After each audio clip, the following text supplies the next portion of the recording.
Welcome to LOA Today. I'm Walt Thiessen. I've been doing this podcast since September of 2012, and boy, are my lips tired. This is your daily dose of happy. We are so happy you decided to join us today.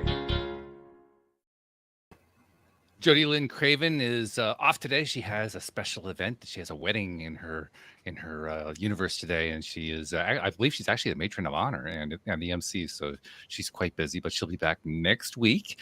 But we are not bereft. We are not left adrift at sea trying to figure out what to do, because we have a guest joining us today. And what's cool about this guest is he was actually referred to us by another guest. You may remember Peter George was on the program a couple months ago, something like that.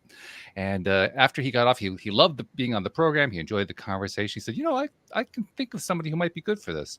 And that somebody is joining us today. His name is Dr.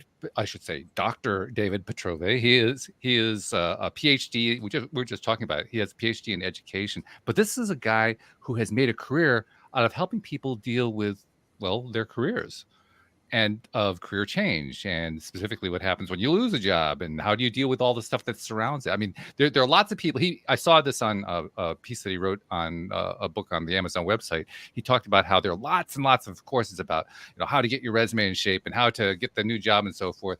But there's almost nothing about how do you deal with the emotional and mental and even the physical toll of dealing with the job loss. And he's really right about that. So that's the niche he worked with for quite some time. And he's actually here today to also talk about a book that is more recently published. I didn't write the whole thing down. Ponderings was the one that I picked up, because that really is like the main title. What's the full title, David? So it's Ponderings, Daily Reflections for Inspiration and Transformation. Okay, there you go. See, right from the author. I mean, how much more could you ask for right there? So first of all, welcome. Thank you for joining me on the program today. This is a kind of an unusual situation because it's a friend of a friend situation, and we like that. That's good. But give us like the 3-minute potted biography. Tell us a little bit about yourself. Well, humble beginnings back in Pittsburgh, Pennsylvania. Okay. And that's where I was born and was raised, and lived there till I was almost 30, and then took a leap of faith, was offered a job all the way in the Southwest in Arizona. Ooh.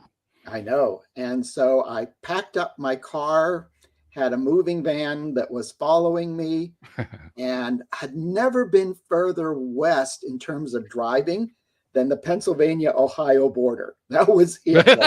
Okay. Yeah, okay. There's a bit of a difference there. Now, I'm going to really date myself, because we did not have, MapQuest, Google Maps, anything like that. Yeah. So I had what was called a triptych. Oh, I remember those. Yes, from AAA. From AAA, yeah. Those are great. I love those. Yes, it was a printed set of directions. Right. For how to get from Pittsburgh to Tucson. Right. And God forbid if you made a mistake, which I did. Which goes to show how the law of attraction works, because somewhere around St. Louis, I made a wrong turn. Uh-oh. And unfortunately, it doesn't say, that it's going to recalculating route. Right. There's no series saying make a U-turn. What do I do now? Right. Because I'm traveling all by myself, and I happened to, not literally, but I ran into a policeman who was directing traffic and said, "Oh, all you do is go down this road and make a right, and you're back on the highway that you're supposed to be on." Uh-huh. That is the universe taking care of us. Yeah, that's true. So I moved to Tucson, lived there for 22 years, retired from a position there. And again, law of attraction is not in my life in terms of a definite understanding of what it is. Moved to California. Someone that I met, and it was, you're going to say, well, accidentally, but nothing is by accident, right, Walt? Well, there's no such thing as a mere coincidence. There are coincidences. They just aren't mere. Right. And so he directed me toward a church that he said, well, I think this might be something that you could be interested in. And it was based on the law of attraction. Okay. So about 20 years ago, I was introduced to this whole concept of, what you think is what you get. I mean, that's boiling down what the law of attraction is. Sure. And so I learned all about it. And then as a result of that, I started actually facilitating workshops on the law of attraction. Did a Nice. number of those. Those were a lot of fun. And while I was involved with that, someone said to me, "You're writing, you might want to think about writing a blog based Ah, on all of this." okay. So 12 years ago in August, I wrote my first blog entry. Very And cool. that has been going on daily for the last 12 years. Now, people will say, how can you be so prolific in terms of something new? Well, they were new every day for about 7 years, 6, 7 That's years. really good. That is. Yeah. And so then I decided, chances are people have probably forgotten anything that they've read about this. So I started my recycle process. Okay. And one day a week, I post a brand new entry, and then the other 6 days are recycled. Okay. And usually they're recycled after 5 years. So Yeah, it's that's not kind of hard to likely that, track that one. Yeah. no, yeah. So it's been so much fun to do. And they're posted on my website. And then, of course, in the book, what I Hmm. did was I took 280 of the blog entries and categorize them into 10 topics. And then each of those occupies a chapter in the book. And it's a Okay. journal. Hmm. It's, a, Hmm. it's meant for people to, again, reflect for inspiration and transformation. Which is fabulous. That's Yes. excellent. And So I was that's just my, realizing too. I was just realizing something too. We talked earlier, as I often do when I'm talking to a guest before a show. I asked for the pronunciation of your name, and what did I do? I mispronounced it. So I got to apologize for that. I said it was Petrovay. It's Petrovay. Come on, Walt. Just pay attention. Will you? The script is right in front of you. so Walt, okay, if you're east of the Mississippi, they're going to identify with Petrovay. That's true. And Hmm. anyone west of the Mississippi, when I moved out to Arizona, I became so tired of correcting the pronunciation. I just went along with You just Petrovay. went along with I it. just said, what the heck, So I got it right both ways. That's cool. Oh, and then the other thing I dealt with was misspelling it. Oh yeah. Yes, I worked in a school for 22 years. Do you think they would get the spelling of my name correct? Well, they go to They, school to learn how to spell, so I'm guessing no. yeah, so they love to put VEY at the end of it. And I said to them, Okay. Walt, I'm willing to change the pronunciation, but I'm not willing to change the spelling. Come on, guys. Learn to spell my name correctly. I understand completely. My name has an H in it that isn't pronounced, so I totally get it. The pronunciations and the spellings can get pretty wild, to say the least. Sure. So that's a brief rundown of how I got from then to now. Nice, very cool. So, okay, I think we have the lay of the land here. And now you got to tell us a little bit about what you've been doing with helping people with careers. So I did mention that part, and Right. particularly with what happens when they become unemployed. That's a pretty big deal what you were doing. So talk about that for a moment. Sure, I'll talk about that. Um, it was interesting when I was an educator, one of my roles was as a career counselor. Hmm. And they actually created the position for me based upon the graduate work I was doing at the University of Arizona. Yeah. And so I had the wonderful privilege of creating a program from scratch, Walt. Ooh, that's fun. That no one filled that position before me, so they said go for it. And I put it together. Now the interesting thing about it was all of my students that I worked with, because of my first training in my master's, they were all blind or visually Really? impaired. So I Wow. worked in schools for the blind across the country. Okay. And so I was able to put together something that was not only practical for a sighted person, but had to take into account how would I adapt this for someone who was blind. Right. And that was a challenge, and I loved it. And so I put together this program where I did a lot of job sampling. So when they were doing, let's say, learning about clerical jobs, Hmm. I put together a rotation of learning stations where they just went from one type of job to another. So for 10 minutes, they did filing. For 10 minutes, Ah, they did receptionist. So they Okay. had a taste of all these different types of jobs. Then my other challenge was in my role, I had to place every one of the students who was graduating into an actual job placement Ooh, so that they would get a sense of what they might be interested in. Would that actually work for them? And got for a it. number of them, it led to permanent jobs Did it after they really? graduated. That's Yes. great. So I do stay in touch with my students.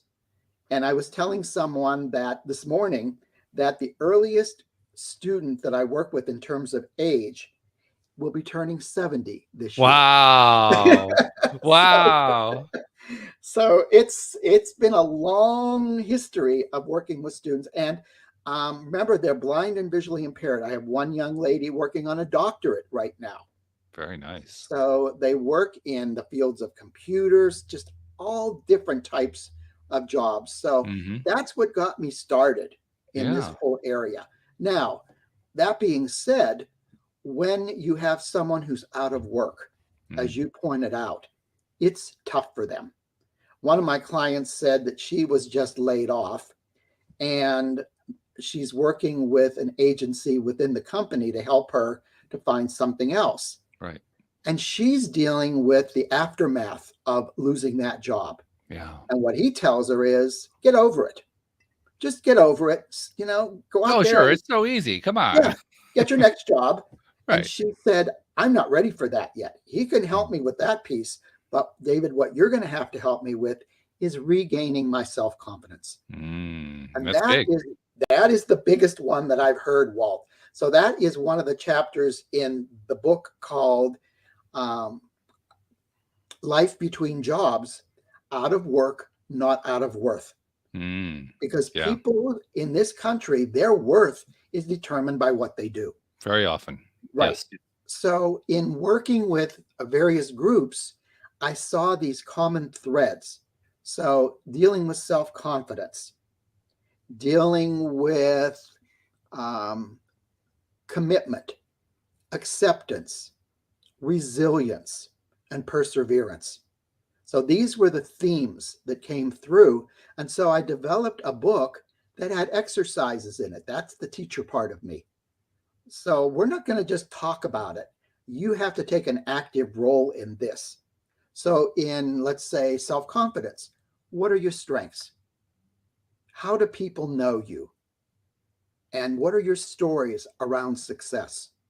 So Hmm. those are activities within that chapter, and they go through all the other chapters. And at the very end, we have a chapter for, and this is often left out, the support group for these people. So if you have a spouse, okay, and you've lost your job, it gives suggestions to the spouses along with activities for them. How can you improve your active listening with someone who has lost their job? Yeah. So all of that is taken into consideration. That's really good. I like that. And as I was listening to you just now, and also as I was reading your materials earlier, it occurred to me if you've lost a job, you obviously you're trying to get an interview or multiple interviews to get the next job. And if your self confidence has taken a hit, it can be harder to pass that interview.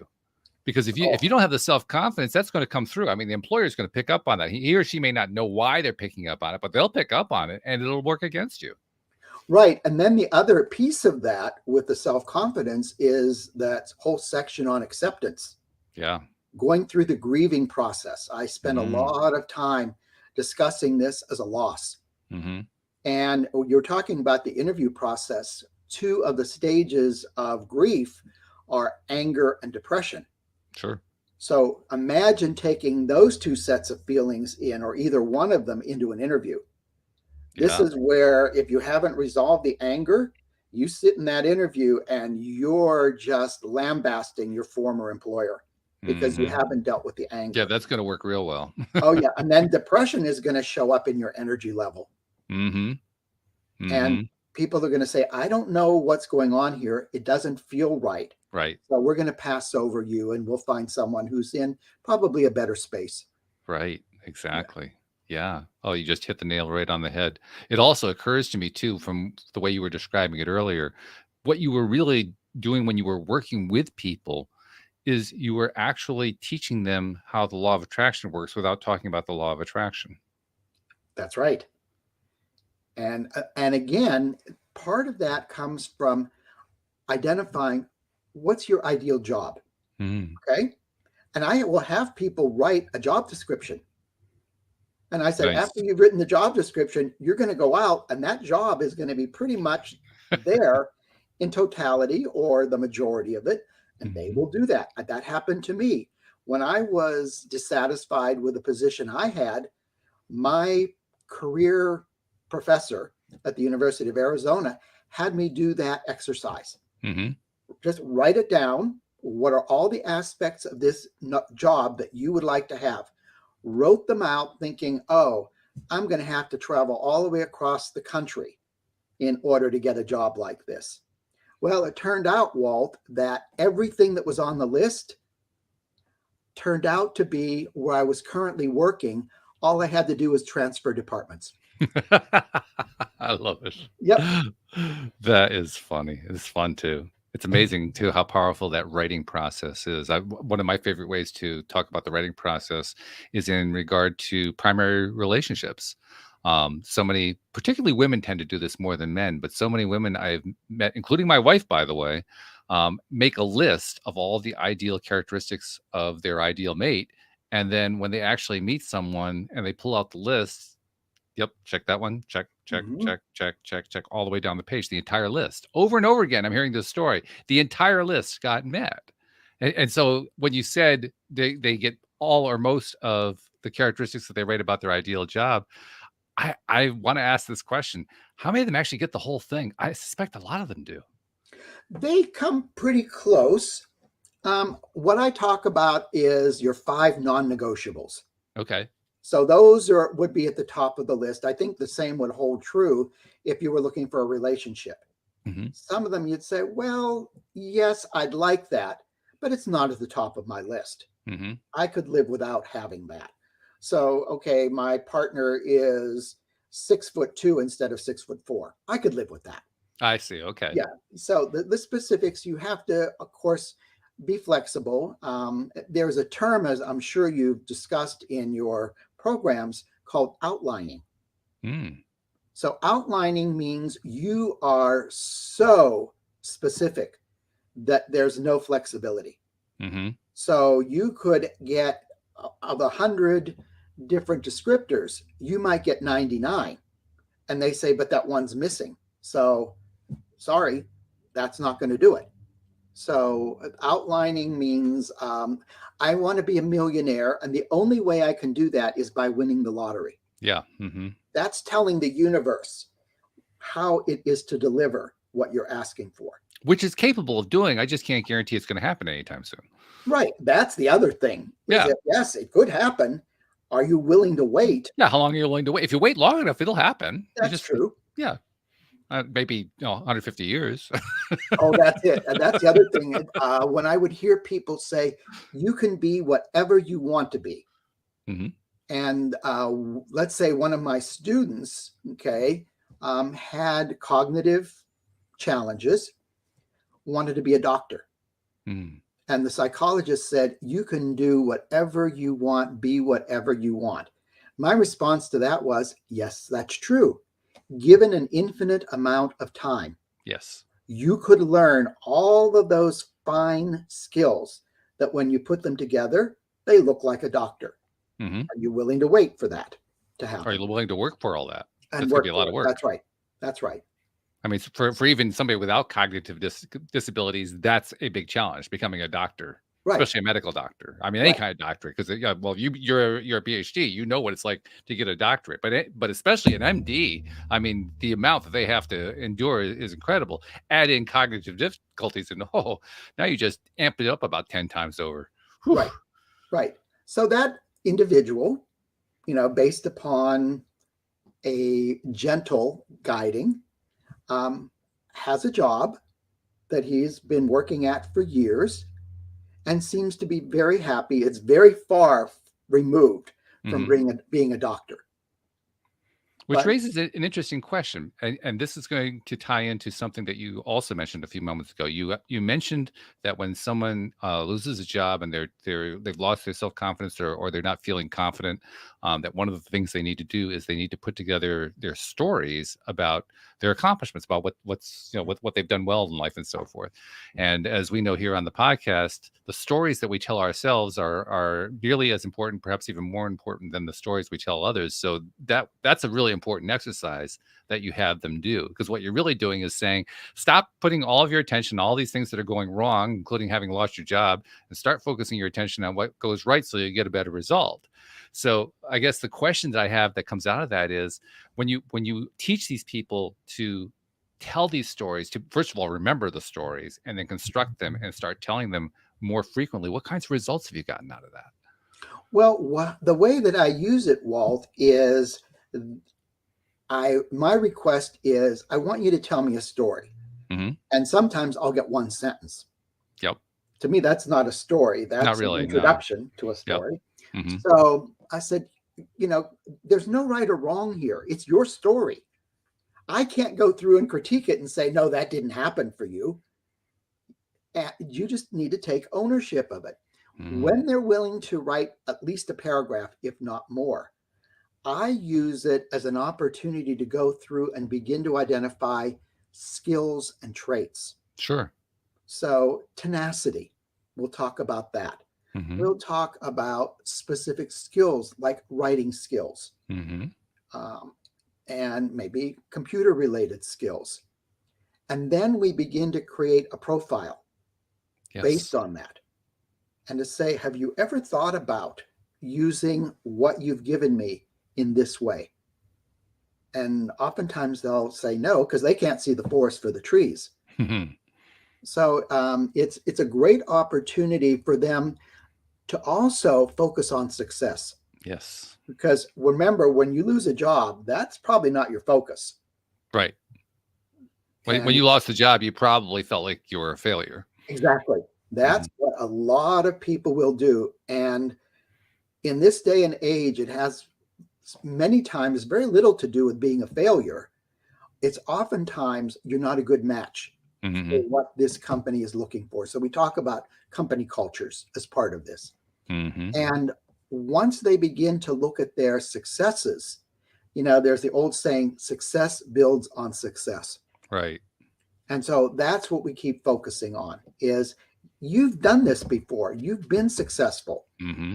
You've just lost track of that, given what's happened in your life today. I mentioned to you before we got started here how my wife and I both lost our businesses with 2008. We were able eventually to resurrect her business. It's a gardening service business that we run to this day. My wife is pretty much retired from it, but I run the day-to-day of it. And this past season, during this season, we're still in the middle of the season, I actually had to let somebody go who wasn't working out on the staff. It was clear he was not into it. He was not enjoying the work at all. And so he was very unproductive. And so I had to let him go. Mm-hmm. And it was a tough situation because of that. It's never fun to let an employee go. It may not seem that way from the employee's perspective, but from the employer's perspective, I can tell you it's not a fun thing to let somebody go. But even so, I had to do that. And after, of course, we issued tools to them, so I had to get the tools back and all that stuff. And I got the tools back, and he was just getting ready to go. I said, "Can I ask you a question?" And he said, "Sure." I said, "When we interviewed, you told me that this was a summer job for you, which was fine, and that your real love was to do marketing. I'm curious to know, what is it you love about marketing?" And he instantly brightened up, and he said, "Well, I get to be creative in marketing." And he talked a moment about why that was so important. And I said, "Have you applied for any marketing jobs this summer?" He says, "No, I'm going to do that next year." And I said, "Why are you waiting?" And he just kind of stopped. And I said, "Don't go for a job because of the money. Go for the job because you love it." And he totally changed his disposition, reached out his hand, shook my hand, said, "Thank you very much for that advice," and walked away a different person. Mm-hmm. All because I reminded him of what he loved. And there will be people, some of them that I've spoken to, Walt, when I ask them that question, they honestly answer, "I don't know." Oh, yeah, that was me. And I think whoa, Yeah. and so I have to take them back to their childhood and say, I want you to think about when you were a child, what was it that you enjoyed doing where time was never an issue, some activity, because oftentimes our passion is rooted in what we arrived with in terms of natural inclinations. And so once I can get that out of them, then we can start that process. I know for myself, one of them was I had a cousin and we would go and visit her and we would always play school. Hmm. Now, I was never the teacher. I was always the student. You Okay. was a student. Okay. And I thought, okay, how did that play out? Yeah. Well, I remember when I retired, I said to people, I've probably been in school longer than you've been alive. So, and that was the truth. I said, okay, think about when I started school in the early 50s and when I graduated with my PhD in 2008. Yeah. That's a lot of years in between of Yeah. being in the classroom. Right. So I thought, I guess in a way that fit, that I enjoyed being the student, Yeah. not necessarily the teacher. And look how I ended up. It makes total sense to me on a number of different levels, including the fact that I think the most satisfying lives are the ones where people continue to want to learn. And you had a very direct route on that one because you directly associated it with school, but really it can be in almost any way. I mean, I had a conversation. I was doing an interview today. I interviewed somebody for a position. He really wasn't right for the job, but really interesting guy in the sense that this guy just dives in and learns things. He wants to, it's stuff that he's never seen before. Like, this guy had just started doing gardening in the last few years, and I was interviewing him for a gardener job. He really didn't have enough experience for what we wanted to do. But how did he do it? Well, he started with his backyard, and it was all, just jungle of weeds and so forth. And he just spent 2 years just cleaning the whole thing up. And then he said, okay, I'm going to try to do some stuff. And he went to the nursery and he bought a bunch of plants and he planted them and didn't like them and ripped them all out and found some more and learned about them. And it's just been one continuous learning process for him. He just loves the process of learning gardening. And it's not just gardening. He was telling us about a whole series of business ideas, things that he's pursued. He has pursued plumbing. He's pursued construction. He's pursued a whole range of things. And he just can't stop doing it because he loves all the learning. So there's a great example of somebody who just lives for learning. And for myself, when it came to the books, I never saw myself as an author. Mm. And when I was in college, I had an experience my freshman year where, and hopefully not too many people can identify with this one, we were given an assignment the first day of my freshman English class. I did the best job I could, Walt, okay, in doing that assignment. So the next week after we turned it in, the next week we went into class. There were about 30 students in the class. She puts my paper up. How did I know it was my paper? It had my name on it. Mm. And with a big red F. Ooh. Saying to everyone in the class, let me show you how not to write a paper. Ouch. That hurt. Yes. Ouch. And so I dragged that around with me for quite a while. Yeah. And then I realized at some point that was only her opinion. Right. Now, did she go back and say, David, here's what you could do to write better? No, it was only a critique of what we did. Mm-hmm. None of it was ever done in a way where you were going to improve on a skill.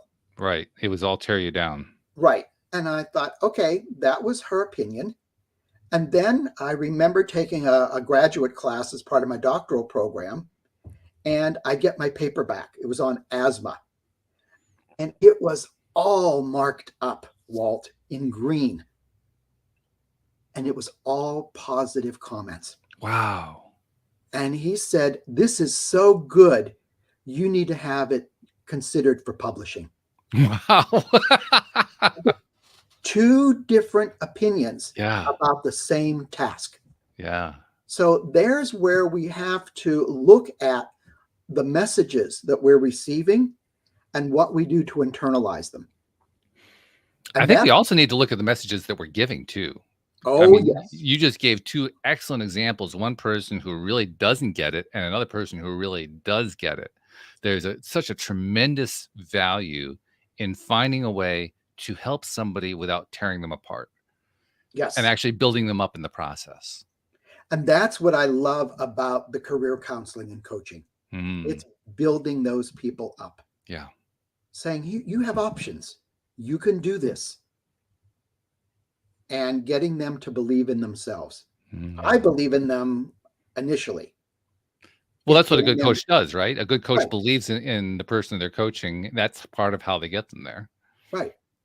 They just have to be willing to stick with it. I have Right. too many people who quit early on.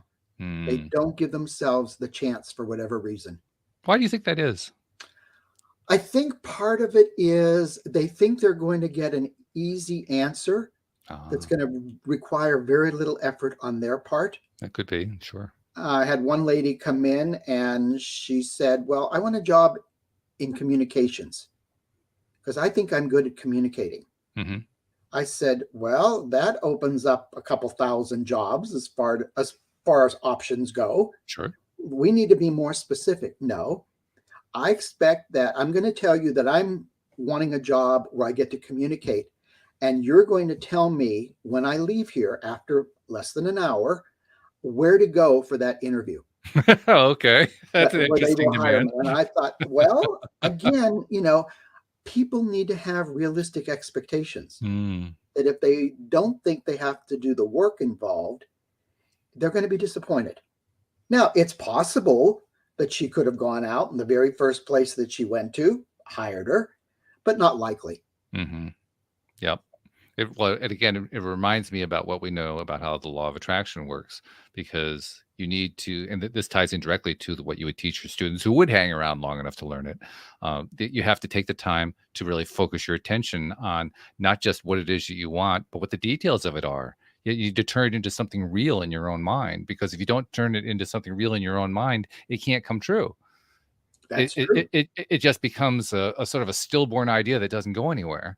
And especially if you don't tie in the emotional factor as well and get all excited about it, and get into the feeling of it actually being alive, so to speak. Yeah, it's just an abstraction at that point. So basically all you're trying to do is attract an abstraction. Right. When you attract an abstraction, what are you going to get? You're going to get an abstraction. You're not going to get anything real. Well, I tell people a dream without a plan is just a dream. Hmm. You have to have action Yes. attached because if I say to people, if you look at the law of attraction, a big part of the word attraction Is is action. action. Mhm. So, what are you willing to do to Yeah. get there? Not that it's impossible to attract without action, but boy, it's a whole lot easier. It's a whole lot faster. That's right. That's right. It's possible to attract $1 million sitting on your couch, but not only will it likely take a long time, it's gonna be a really boring wait while you're waiting for it. Why not go out and do something about it? That's right. And I just talked to someone last night who was talking about becoming a veterinarian's technician. Oh, okay. And she says, well, I'm going to be turning 55. And I don't know if at this point in my life I want to do that. I said, well, that's Mm, always your choice. yeah, But think of it, you're going to be 55 either with or without that certificate. right. And which would be better serving you? And she That's the thought question. about it and said, oh, probably if I went forward and did it. And I said, with all of your experience, you should be able to move through the coursework almost effortlessly. And she said, oh, I never looked at it that way. And again, those are self-limiting beliefs. Yes. And so much about what doesn't work for the law of attraction are all those self-limiting beliefs Mm, that will counter the effectiveness of how it works. And then they say, see, it doesn't work. Well, truly, you didn't have the confidence in it mm, that it would work. yeah. Whenever I've done that, like the home that I live in now, a year ago, I was living in Redwood City, California, Mm, and had been looking to move for 16 years to get wow. out of there. And nothing was showing up. Nothing was showing up. I kept saying, there's a reason. There's a reason. All of a sudden, I'm in Europe. I get a message from the realtor that says there is a buyer for your place in Redwood City, because it wasn't moving with COVID. And then all of a sudden, the dream home opens up in Bend, Oregon. Ah. And as soon as it opens up, Walt, we're told, sorry, someone's already put in an offer. Mm-hmm. And I said, if it's meant to be, it will be. Mm. Turns out, sell the house in Redwood City, move to Bend. The next day, we see the home that we're living in today, because the person who put in the offer backed out, and they didn't have time to put it back on the market. Nice. And here we are living in our dream home. That's beautiful. That's By the way, way. I know Bend, Oregon, by the way. I Oh, used to live in Oregon for about a year, and I actually did some selling around Bend, Oregon, so I know your town. Yeah. So it's a dream home. Biggest home I've ever lived in. Came in at an entirely affordable rate, and it's just perfect. So Very you can nice. have it all Yeah. if you Yeah. believe it. And belief, the other word that goes along with belief is trust. I know, because that's a word that I've spent a lot of time on myself, because I have had over the years a lot of issues with trust. And I've been working on myself in a number of different ways, including anyone who's followed this podcast for any amount of time knows, just by listening, the various ways I've worked on that particular issue. And that trust, it's almost, it's one of those things that we kind of associate with belief. Yeah, belief, trust, that kind of go together. They're actually a little bit different. Trust is a little bit different in that trust is often belief without obvious evidence. Belief can be built with or without evidence. But trust requires, in order for it to be true trust, it requires building the belief without the evidence. So I guess you might say it's a special case of belief. And in that special case, it's actually the tougher one, because it's easy to believe in the car that's sitting on the ground in front of you. It's harder to believe in the car that you don't actually see there. Right. So that's where the trust aspect comes into it. And along with trust comes patience. Yeah. And that's the other thing that I know for myself I've struggled with. I want it, and I want it now. Yeah. Sure. I don't want to wait 20 years for Nope. it. But when it shows up, then you get to see why it took so long. Mm-hmm. This home was not available when I, was first thinking about moving. Everything had to fall into place, the stars aligning. Right. And there it was. That's beautiful. That is absolutely beautiful. Something else I want to ask you about too, because we were talking earlier about what it takes to find your passion, and you gave some ideas about how you recommend that people do that by kind of digging into their early years and so forth, and discovering what was there all along that they hadn't really noticed. One of the things I've learned over time, and I've come to advocate, I'm curious to know what your take is on it, is trying things. I'm thinking, for instance, of the guy I interviewed today. He just keeps trying different things, and he likes bits of this, he likes bits of that, just keeps trying and trying and trying. For the longest time, I didn't try things. I would pick one thing and I would just go to do it until I was burned out and toast and gasping for air on the pavement. Whereas when I finally learned the value of just trying things, even if you try them for 5 minutes, it makes the whole process of finding my passion easier. That's what I found. So I'm curious to know what your take is on trying things. Well, again, as I pointed out with those students that I had, a lot of that class was just them trying things and then saying, oh, I'd like that. No, I wouldn't like that. So one of the ways that I look at life is just being open to possibility. Yeah. And with the books that I've written, one area that I've had to develop is marketing. Oh, yeah. And oh boy, talk about the need to try. Oh, yes. I've done a lot of it. I know what you mean. Yeah, I actually have a coach that's helping me. And I will tell you, I don't approach this with open arms. Well, it's like, okay, what's the smallest step I can take to try this out? Right. And I know that I've made progress, but it's been, in very short segments, that progress. But again, it's that perseverance. The idea that I'm going to go so far with this. And if I decide that it's really not something that I want to pursue, as you said, I can say I tried it. Yeah.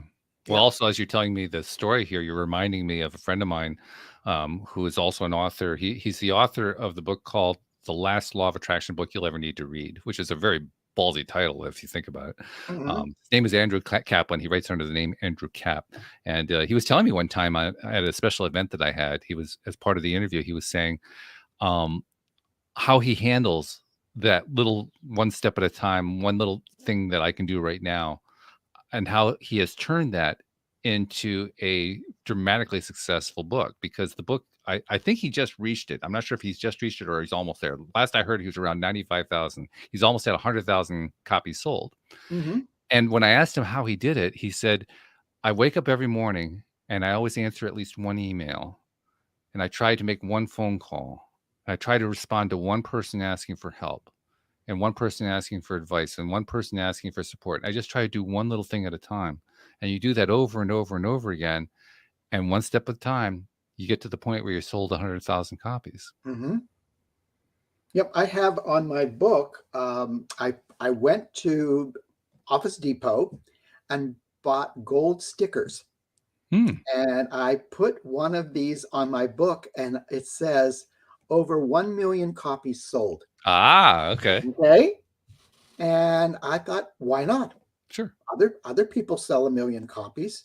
And I will tell you, those self-limiting beliefs, boy, they were working overtime. I'm sure. Oh, Yeah, it's yeah. like, well, who do you think you are? This is the first time you've ever written a book, and you're not J.K. Rowling. And I thought, whoa, turn that off in my head, right? But it's also important to listen to what those self-limiting beliefs are and Hmm. challenge them. Talk about that. That's a really interesting idea. Yeah, it's the idea that, for instance, you say, I could never be a best-selling author. Hmm. Now, one word you can add to that, I cannot be a best-selling author yet. Hmm. I Sure. always add the word yet. And so, all right, just like your friend does, what can I do today? Hmm. Being on the podcast is a way of talking about the books that I've written. Sure. I'm For the next 3 days, I'm going to be involved in a marketing training. That will help me to learn more about how to do this. Hmm. Because we often think that, well, I don't have the experience. So there's this void. And then the fear sets in. Okay. Yes. I could never do that. Well, maybe you can, maybe you can't. And I'll be honest with you, Walt. There are things that I can't do. Okay. For just because of my age, I just can't do them.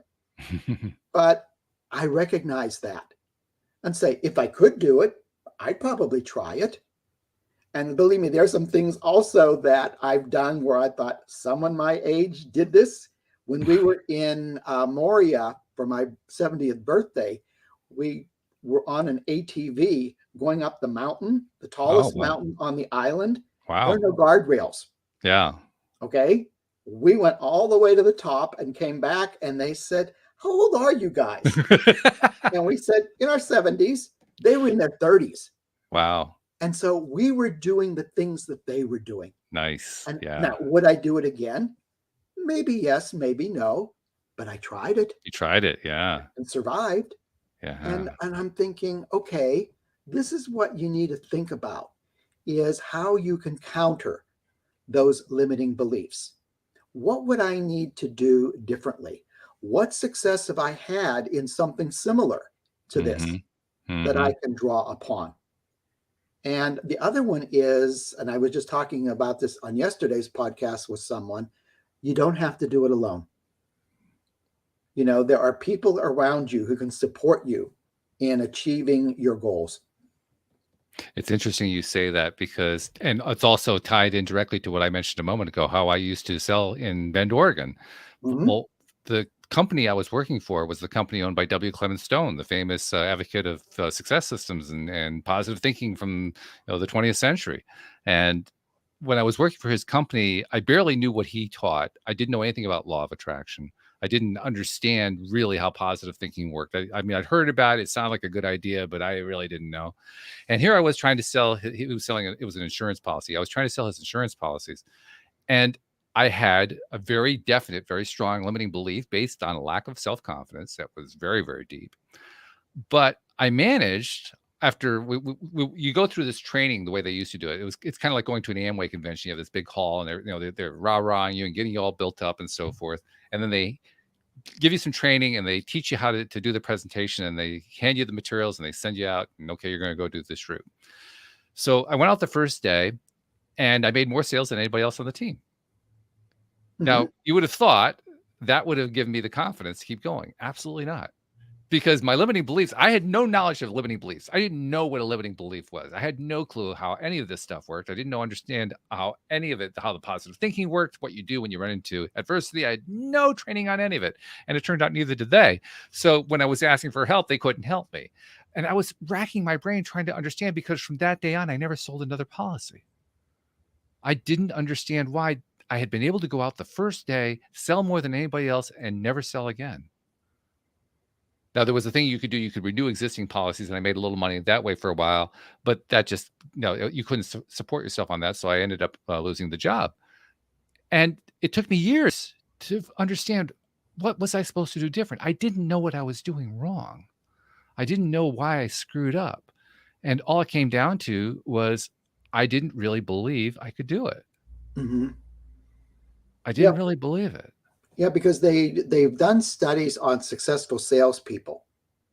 And what they found is the ones who were successful were the ones who, in spite of the no's, went for the next yes. Right, exactly.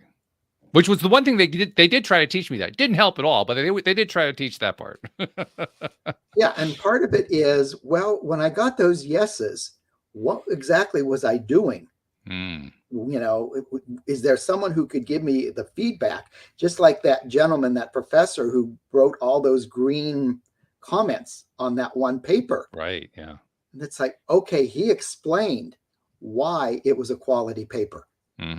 So again, it's giving people that feedback that they need to say, you're on the right track. Yeah. And just because it works once well, that's not enough of a track record for many people to continue it. It certainly wasn't for me. Yeah. Yeah.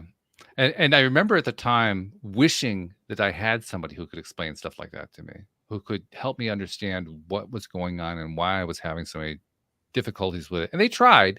My sales manager, he tried to work with me. He tried to help. He didn't have the tools. He didn't have the knowledge that he really needed to have in order to help me get past it. But he did try his hardest. And I think all I really needed at that point in time, I did voice it at one point, but I was so timid about it, I didn't dare push it too hard. All I needed was for somebody to just kind of walk me through it. Just go out there and just do it with me.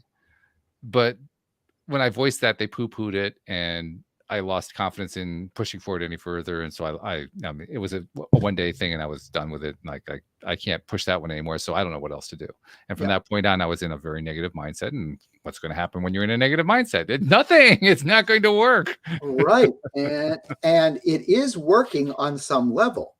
Yes. Because if that's your belief that it's not going to work for you, you're never disappointed. The universe doesn't disappoint you. It's just how it delivers it is in alignment with what you believe. Yeah, that's what disappointed me. I wasn't getting the result, but I wasn't disappointed in the sense that it was delivering exactly where I was focused. Right. And the other side that people lose sight of, Walt, is that as a result of that, it brought you to where you are today. Yeah, that's the other thing. And that's been a major theme here on the podcast for all the years I've been doing it. People who experienced failures or disappointments or frustrations or just crash and burns of various kinds. And while they would never want to go through them again, my God, they learned more from that than anything else they've ever done in their lives. Yep. Over and over and over again, the same story. And I tell people, I don't have failures. I just have lots of learning experiences. Okay, yeah, sure. It's all how you look at it, right? That's right. It's how you look at it. Yeah. Because nothing about life is a failure. It's just a way, like we were talking about with your GPS. You have to recalculate the route. That's right. Based upon the new information. Yeah, actually, it led me to do a podcast. Yeah, that's right. Because among other things, I went through enough of these failures. I wanted to know how it happened, why it happened, what I could do about it.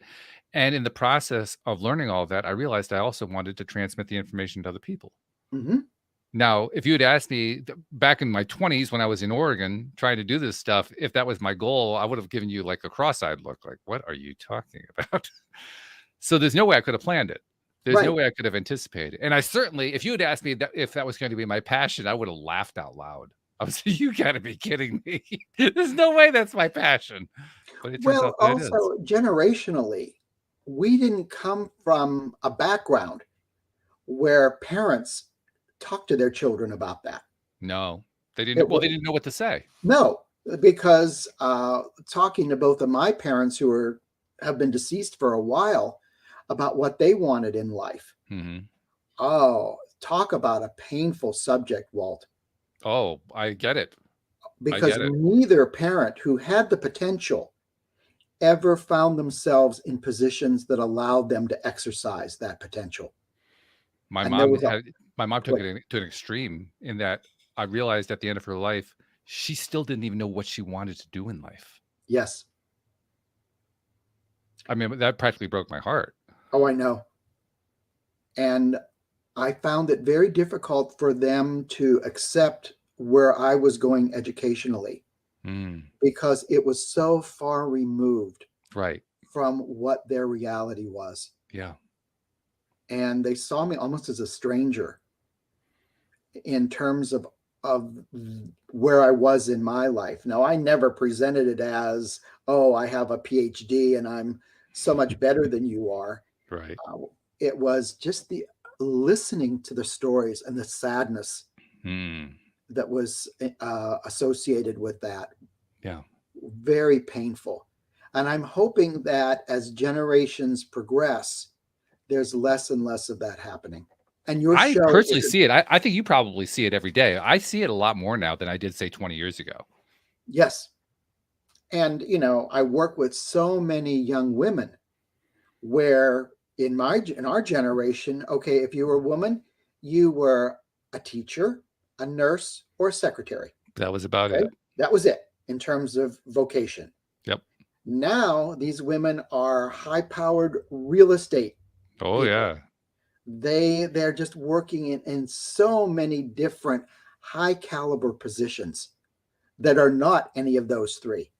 Now, it's not It's to true. take away from those other three and their value. It's Sure. just the fact that there are more options that people are encouraged to pursue. When they talk about glass ceilings, I've seen more glass ceilings broken in my lifetime than I knew existed. Just amazing, Yes. which is very encouraging. I love that part too. Yeah. It's really good. I'm enjoying this conversation a lot. I think you are too.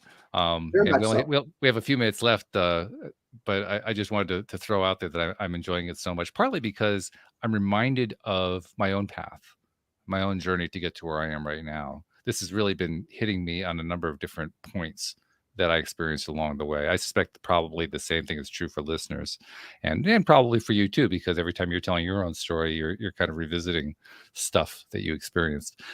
I think one of the things I want to really point out right now is our perspective at this side of the journey is so much different than the perspective we have on the other side of the journey. When we're first starting or we're in the middle of it, especially when we deal with these non-failure failures, when we deal with these crisis points and so forth, they certainly aren't fun. When we're in the middle of them, oh my God, it's like the end of the world. But when we look back, we say, wow, a lot came out of that. I can't believe how much came out of that. I look at the skills that came out of it that I never would have had before. And that's no consolation to you when you're in the middle of it. No, no. None Pain is pain. whatsoever. Yeah. No. The pain is still painful. But it's amazing to me how much we get out of these experiences. Well, they talk about change, and we change for one of two reasons. Either the situation around us is so painful that we have to do something different, Right. or we have some type of an epiphany Hmm. that says, I could do things differently. Now, I would think for the majority of people, it's probably the former rather than the latter. I don't know about that many epiphanies that take place for people. I Well, hope that some of they'll us do be. both of them, actually. We do them That's at the same true. time. Right. That's right. And so I think that looking at that, it's accepting that this is Mm, the way we move through life. yeah. It's always, as I said, recalculating that route. And there is supposedly only one ending to that, Walt, which is a life of peace and joy and fulfillment. That would be, I would think, our goal Hmm. and how we move toward that. And, Yeah. someone said, well, our goal is to be happy 24/7. The best definition I ever heard of happiness was when all of your needs are met, then you're happy. So, guess what? As human beings, do we ever find ourselves in a situation where all of our needs are met? No, because as soon as they're met, we're looking for the next level. Mm, And then that creates another goal that we work toward. yeah. And so I think happiness is more ephemeral. We enjoy it while we have it, knowing that it's not going to last forever. I've learned to actually redefine my idea of happiness in part by doing this podcast. In fact, you saw it on the startup on the intro. I call it your daily dose of happy, and I Hmm. call it that for a reason. The reason that I do that, well, I was inspired to it by the teachings of Abraham Hicks, Hmm. but the reason I continue to do it is because I decided I needed to have a goal with every episode. And so my goal with every episode is I want me, my host, my co-hosts, my guests, anybody listening to the live stream, and all the people who listen to the podcast episode afterward to feel better after they're done listening to the episode. If that happens, then it was a successful episode. And of course, that happens all the time. So we have lots and lots of successful episodes. Right. So here's the interesting paradox here. On the one hand, we're happy every single episode. Does that mean everything in our lives is happy? And that's Well, what's so cool about it, because that's it right. shows you can actually be happy without always being happy. That's right.